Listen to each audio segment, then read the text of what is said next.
Technology part 2 chapter number 1 heredity and evolution.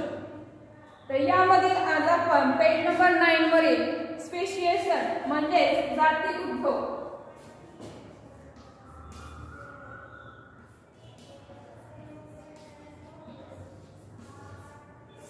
Speciation म्हणजे जाती उद्भव हा घटक आज अभ्यासणार आहोत। Formation of new species of plants and animals is the effect of evolution। तर बघा या ठिकाणी काय सांगितलेलं आहे, फॉर्मेशन म्हणजे निर्मिती होणे, म्हणजे नव्या जातींची निर्मिती होणे। हे जे मत होतं तर ते चार्ल्स डार्विन या शास्त्रज्ञाने मांडलेलं होतं। म्हणून वनस्पती आणि प्राणी यांच्यातील विविध ज्या स्पेसीज आहेत तर त्या विविध स्पेसीजचा उद्भव म्हणजेच हा उत्क्रांतीचाच एक परिणाम आहे असं त्यांचं म्हणणं होतं। ठीक आहे, स्पेसीज म्हणजे वेगवेगळ्या जाती, म्हणजे आंबा एकच आंबा आहे तर त्याचे हापूस असेल, पायरी असेल, मग हापूस किंवा पायरी असेल तर हे झालं त्याच्या स्पेसीज म्हणजे जाती। ठीक आहे, या अर्थाने species is the group of organisms that can produce fertile individual through natural reproduction.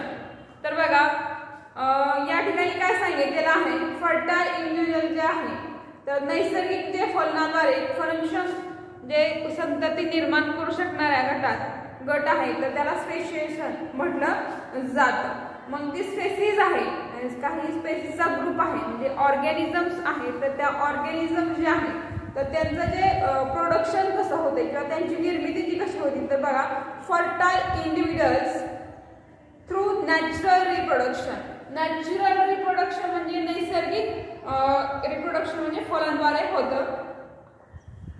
Each species grow in specific geographical condition, म्हणजे बघा ज्या प्रत्येक जी स्पेसीज म्हणजे प्रत्येक जी जात आहे तर ती विशिष्ट जिओग्राफिकल कंडिशन म्हणजे भौगोलिक स्थितीत वाढते।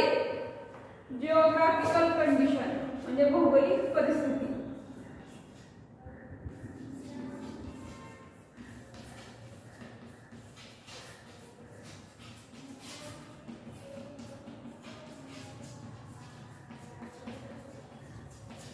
म्हणजे प्रत्येक स्पेसीज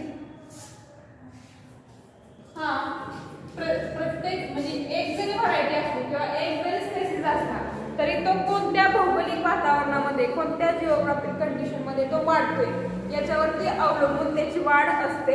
म्हणजेच तुम्ही एखादा प्राणी किंवा एखादा वनस्पती घ्या तर काही उष्ण भागामध्ये येणाऱ्या वनस्पती असतील किंवा काही दमट हवामानामध्ये किंवा काही थंड ठिकाणी किंवा बर्फाळ प्रदेशामध्ये येणाऱ्या ज्या वनस्पती असतील तर या वनस्पती किंवा ते प्राणी जे आहेत तर ते कोणत्या भागामध्ये राहतात त्यांची वाढ किती होती यावरती ठरलं जातं। ठीक आहे, नंतर their food habitat reproductive ability and period is different. म्हणजे प्रत्येक जो सजीव आहे तर त्याचा फूड म्हणजे त्यांचा आहार, ठीक आहे, फूड या ठिकाणी आहार म्हणून घ्यायचे। नंतर हॅबिटॅट म्हणजे त्यांचा विहार कसा आहे, तो कुठे म्हणजे कुठल्या भागामध्ये तो वावरतो हे लक्षात घ्यायचं आहे।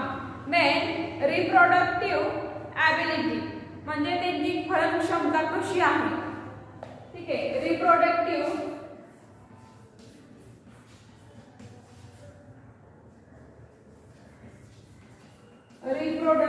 ॲबिलिटी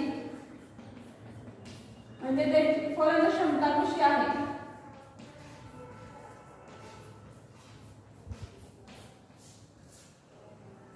हे लक्षात घेतलं जातं। अँड पिरियड तर त्यांचं कसं आहे हे प्रत्येक स्पेसीज मध्ये हे वेगवेगळे गुणधर्म food habitat reproductive ability and periods हे जे घटक आहेत तर प्रत्येक प्राण्यांमध्ये किंवा प्रत्येक वनस्पतींमध्ये हे वेगवेगळे असतात। However, genetic variation is responsible for formation of new species for earlier one। म्हणजेच बघा एका जातीपासून दुसरी जी जात नवीन तयार होते किंवा नवीन संतती म्हणूयात निर्माण होते तर ती कशामुळे निर्माण होते तर बघा जेनेटिक व्हेरिएशन म्हणजे जनुकीय बदल जो आहे तर त्याला कारणीभूत ठरतो.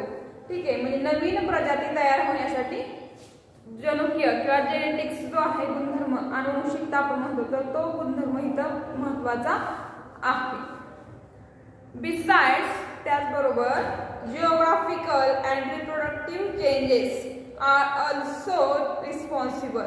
म्हणजे नवीन प्रजाती तयार होताना जेनेटिक व्हेरिएशन्स तर आहेत, पण त्याचबरोबर जे भौगोलिक वातावरण असेल म्हणजे जिओग्राफिकल चेंज म्हणजे भौगोलिक बदल असेल किंवा रिप्रोडक्टिव्ह चेंज, रिप्रोडक्टिव्ह म्हणजे पुनरुत्पादनीय बदल, हे दोन घटक सुद्धा याच्यामध्ये महत्त्वाचं म्हणजे कारणीभूत ठरू शकतात. सिमिलरली त्याचबरोबर geographical and reproductive isolations are lead to speciation. म्हणजे प्रत्येक सजीवाचं जे भौगोलिक असेल किंवा रिप्रोडक्टिव्ह म्हणजे पुनरुत्पादनीय हे जे सेपरेशन आहे किंवा आयसोलेशन म्हणजे इथं सेपरेशन म्हणणे किंवा वेगळं करणे झाल्यास कालांतराने हे जे स्पेशल आहे तर त्याच्यामध्ये आपल्याला बदल झालेला जाणवतो. आता पुढचा जो घटक आहे तर तो पुढचा घटक आपण बघूयात, ह्युमन इव्हॉल्युशन. ह्युमन इव्हॉल्युशनला मानव उत्क्रांती म्हटलं जातं. ह्युमन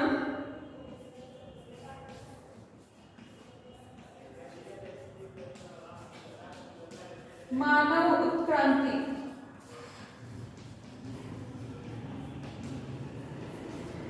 ही मानव उत्क्रांती कशी होते हे आपण बघूयात आज. तर मानव उत्क्रांती बघा, द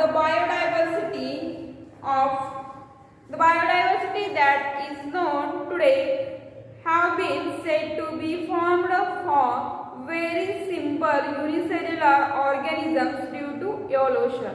म्हणजे evolution सगळ्यांना माहिती आहे. उत्क्रांतीमुळे अत्यंत साध्या पेशीपासून म्हणजे व्हेरी सिंपल युनिसेल्युलर म्हणजे एक पेशीय सजीवांपासून ते आज तुम्ही बघू शकता वेगवेगळ्या म्हणजे बहुपेशीय सजीवांपर्यंत अनेक जडणघडण झालेली आहे. तर सुरुवातीला तुम्ही बघितलं असेल बघा, ऐकलं असेल, अमिबा हा एक पेशीय सजीव अस्तित्वात होता आणि त्यानंतर खूप सारे बहुपेशीय मल्टीसेल्युलर असणारे ऑर्गॅनिझम्स या ठिकाणी आपल्याला बघायला भेटतात. इन दिस इव्हॉल्युशन या उत्क्रांतीमध्ये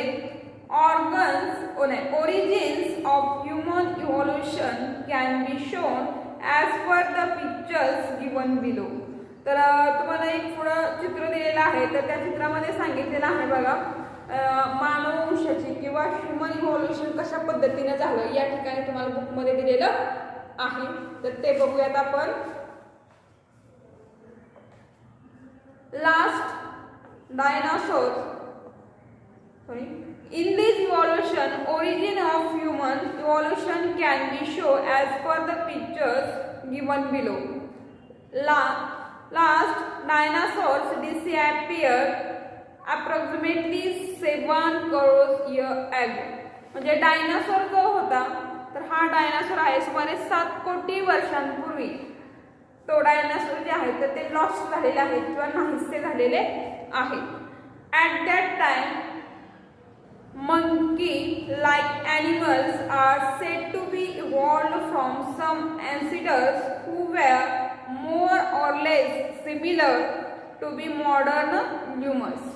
म्हणजे बघा तेव्हा म्हणजे सुमारे 7 कोटी वर्षांपूर्वी माकडासारखे प्राणी त्याहून प्राचीन, ठीक आहे, आणि थोड्याफार आजच्या आधुनिक लॅम्बिटर प्रमाणे दिसणाऱ्या प्राण्यांपासून विकसित झाले असावे. तर ते तुम्हाला बुकमध्ये फर्स्ट जो दिलेला आहे लॅम्बिटर तर दिसत आहे हा या ठिकाणी दिलेला आहे. Then tail of these monkey-like animals of Africa is said to be disappeared about 4 crores years. तर बघा माकडासारखाच दिसणारा आफ्रिकेमधील प्राणी जो आहे तर त्याची 4 कोटी वर्षांपूर्वी शेपटी नष्ट झाली. They developed due to enlargement in brain. Their hands were also improved and thus ape-like animals were evolved. म्हणजे बघा तो जो आफ्रिकेमधील माकडासारखा दिसणारा जो प्राणी आहे तर त्याची शेपटी नाहीशी झाली आणि त्याच्या मेंदूचा विकास झाला. विकास झाला म्हणजे मेंदूचा आकार या ठिकाणी त्याचा मोठा झालेला आहे. आणि कालांतराने त्याच्यामध्ये एकसारखा दिसणारा प्राणी दिसायला लागला. Meanwhile, these ape-like animals reached the South and Northeast Asia and finally evolved into gibbon and orangutan. याच्यामध्ये रूपांतर झालेलं आहे. म्हणजे ॲप सारखा दिसणारा प्राणी जो आहे तर तो दक्षिण आणि आग्नेय आशियामध्ये आढळून आला आणि अखेर तो गिबन आणि ऑर्गॅन उटान याच्यामध्ये त्याचं रूपांतर झालं. तर तुम्ही बुकमध्ये बघू शकता जो मानवी उत्क्रांती जी आहे किंवा माणसामध्ये कशी उत्क्रांती वगैरे दाखवलेली आहे. फर्स्ट फिगरमध्ये तुम्ही बघू शकता माकडासारखा दिसणारा, नंतर शेपटी त्याची झडत गेलेली आहे आणि हाताचे जे पंजे आहेत तर त्याच्यामध्ये सुधारणा झालेली आहे. त्याचबरोबर थर्डमध्ये तुम्ही बघू शकता त्याच्या मेंदूचा विकास झाला आणि तो मेंदूचा विकास झाल्यानंतर हळूहळू वेगवेगळ्या साधनांचा वापर करायला लागलेला आहे. Then those remaining ape-like animals stay in Africa and from then gorilla and chimpanzee evolved about 2.5 crores years ago. तर या ठिकाणी काय सांगितले, उरलेले जे एप सारखे दिसणारे जे ॲनिमल्स होते तर ते प्राणी आफ्रिकेमध्येच राहू लागले आणि सुमारे 2.5 करोड म्हणजे 2.5 कोटी वर्षांपूर्वी 2 कोटी 50 लाख वर्षापूर्वी त्याहून पुढे चिंपांझी आणि गोरिला हे उदयास आले. Then evolved of some of the 2 crores year old species of apes seem to be occurred in different way. They had to use their hands more for eating food and other works. तर बघा या ठिकाणी तुम्हाला आकृतीमध्ये दाखवलेलं आहे. तर आकृतीमध्ये तुम्ही बघू शकता या ठिकाणी जे असणारे 2 कोटी वर्षापूर्वी एपसारखे काही जातीचे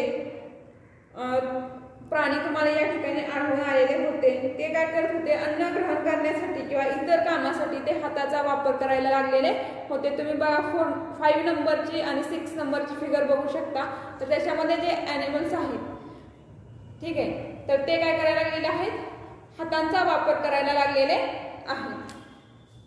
Those apes started to live on land as the forest started to decline due to dry environment. तर एप सारखा दिसणारा जो प्राणी आहे तर तो कोरड्या होत जाणाऱ्या ड्राय एन्व्हायरमेंट म्हणजे कोरडं वातावरण किंवा कोरडं हवामान होत गेल्यामुळे तो काय झाला जंगलामध्ये राहायला लागला. परंतु कोरड्या हवामानामुळे जंगल नाहीशी होऊ लागली आणि जंगल नाहीशी झाल्यामुळे तो झाडावरून जमिनीवरती राहायला त्यानं सुरुवात केली. ठीक आहे. देन देअर पेल्विक ग्रिडल म्हणजे कमरेचा जो हाडाचा भाग आहे तर तो डेव्हलप झाला in such a way that they are started to stand in erect position in grassland and thereby their hands because available to for use any times. तर बघा या ठिकाणी त्याच्या कमरेचा जो हाडाचा भाग होता तर तो विकसित झाला आणि अशा तऱ्हेने तो विकसित झाला की तो गवताळ प्रदेशामध्ये ताठ उभा राहू लागला आणि ताठ उभा राहायला लागल्यामुळे त्याचा हात केव्हाही वापरण्यासाठी मोकळा झाला. These first human-like animals with erect posture which were used their hands and evolved about 2 crores years ago. म्हणजेच बघा ते हाताचा वापर करू लागले किंवा ते ताठ उभे राहू लागले. म्हणजे पहिले मानव सदृश्य असणारे जे प्राणी आहेत तर ते 2 कोटी वर्षांपूर्वी अस्तित्वात आले. First record of human like animals is which use as in the form of Ramapithecus ape from north India and east Africa. तर बघा मानवासारखे दिसणारे जे आहेत दिसणारा जो प्राणी आहे तर त्याची नोंद जी आहे तर तो आफ्रिकेतील रामफिथिकस या एपची आहे. Afterwards, पुढे जाऊन, these apes grow up in size and because more intelligent, and thus the apes of South Africa evolved about 40 lakhs years ago. तर बघा, एप सारखा असणारा, आकाराने मोठा परंतु अत्यंत हुशार असलेला सुमारे 40 लाख वर्षापूर्वी दक्षिण आफ्रिकेतील एपचा विकास झाला. देन नेक्स्ट पेज वरती बघा, तुम्हाला सांगितलेलं आहे the morphology of these human-like animals start to appear like to be member of the genus. म्हणजे सुमारे 20 लाख वर्षापूर्वी असणारा जो होमो होता किंवा मानव सदृश्य जो प्राणी आहे तर तो आढळून आलेला आहे. तर ती प्रजाती बघा कोणती आहे, homo. About 20 lakhs years ago and the skilled human developed about 15 lakh years ago. Human walking with erect posture was evolved. It may have existed in China and Indonesia of Asian continents. म्हणजे बघा, आशिया आणि चीन या भागामध्ये आशिया खंडातील चीन आणि Indonesia यामध्ये या मानवाचा वावर जास्त दिसायला लागलेला आहे. म्हणजे 15 लाख वर्षापूर्वी ताठ चालणाऱ्या मानवाचा विकास झाला. Evolution upright man contained in the direction of developing its brain for the period of about 1 lakh years, and meanwhile it discovered the fire. तर बघा, जवळजवळ 1 लाख वर्षापर्यंत ताठ चालणाऱ्या माणसाचा मेंदू मोठा होण्याच्या दिशेनं त्याची प्रगती होत राहिली आणि त्याच्या मेंदूची डेव्हलप झाल्यानंतर brain of 50,000 years old man has been sufficiently evolved to the extent that it could be considered as member of the class Y man, Homo sapien. तर बघा, सुमारे 50,000 वर्षापूर्वी मानवाचा मेंदू पुरेसा डेव्हलप झाला आणि पुरेसा डेव्हलप झाल्यामुळे तो बुद्धिमान मानव म्हणून अस्तित्वात आला आणि त्याचं नाव होतं किंवा त्याला नाव देण्यात आलं होमो सॅपियन. होमो सॅपियन असणारा मानवासारखा सदृश्य म्हणून, मानव सदृश्य म्हणूयात आपण किंवा माणसा समान असणारा. नंतर निडरथॉल man can be considered as first example of wise man. म्हणजे निडरथॉल जो ह्युमन आहे किंवा मॅन आहे, मानव, तर तो बुद्धिमान म्हणून मानव हा ओळखायला लागला. The crow man developed about 50,000 years ago and afterwards this evolution has been faster than easier. म्हणजे जरा सुमारे 50,000 वर्षापूर्वी क्रो मॅग्नन मानव अस्तित्वात आला आणि त्यानंतर मात्र ही प्रगती आधीची जी होती त्याच्यापेक्षा खूप जास्त फास्ट झाली. आफ्टर 10,000 years ago, साधारणतः 10,000 वर्षापूर्वी wise man start to practice the agriculture.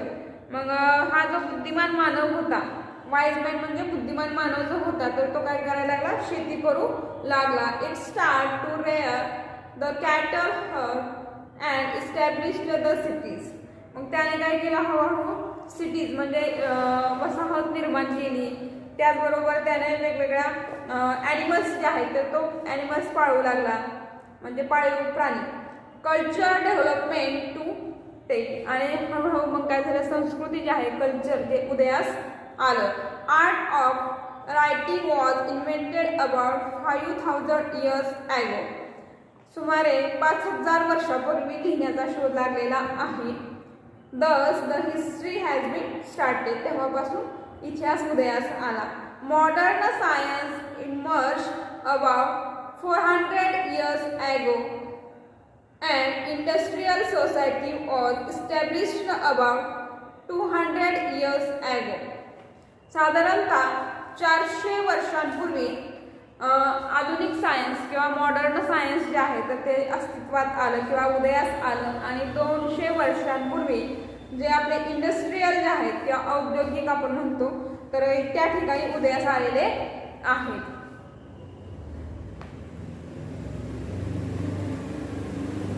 Industrial society was established about 200 years ago. Now we have reached at this stage and still we are searching the details of roots of human ancestors. तर या ठिकाणी तुम्हाला काय सांगितलेलं आहे बघा, 200 वर्षांपूर्वी जरी औद्योगिक वसाहतीकरणाची सुरुवात झाली, आता आपण इथपर्यंत आलेलो आहोत की तरीही मानव वंशाचं जे मूळ आहे तर त्याचा तपशिलाचा शोध म्हणजे मूळ जे आहे किंवा कुठून उत्क्रांतीची सुरुवात घेतली किंवा सुरुवात झालेली आहे तर याचा आपण अजून सुद्धा शोध घेत आहोतच. ठीक आहे, अशा प्रकारे हा चॅप्टर आपला कंप्लीट झालेला आहे. जेवढा भाग शिकवलेला आहे तर तो सगळ्यांनी काय करायचा, रीड करायचा आहे. आणि या चॅप्टरचा एक्सरसाइज जो आहे तर तो एक्सरसाइज काय करायचा सगळ्यांनी तुमच्या नोटबुकमध्ये लिहावायचा आहे. थँक्यू.